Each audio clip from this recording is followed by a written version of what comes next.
Hey everyone! In today's video, I'll show you how to fix the network error in Where Winds Meet step by step. This method is quick and works for most connection issues. Let's get started. First, open the search bar and type View Network Connections, then click on it.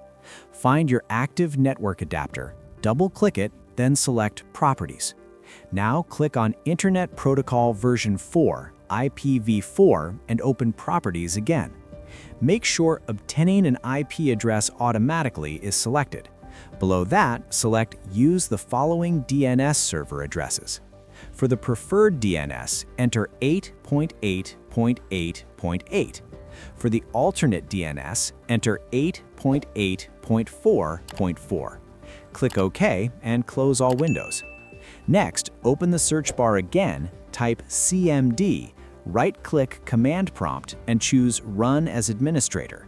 Click Yes when prompted.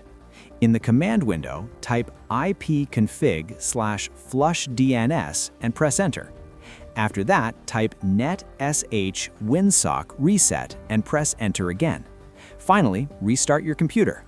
Once your PC boots back up, launch the game, the network error should now be fixed. If this video helped you out, make sure to subscribe to the channel, and I'll see you in the next one.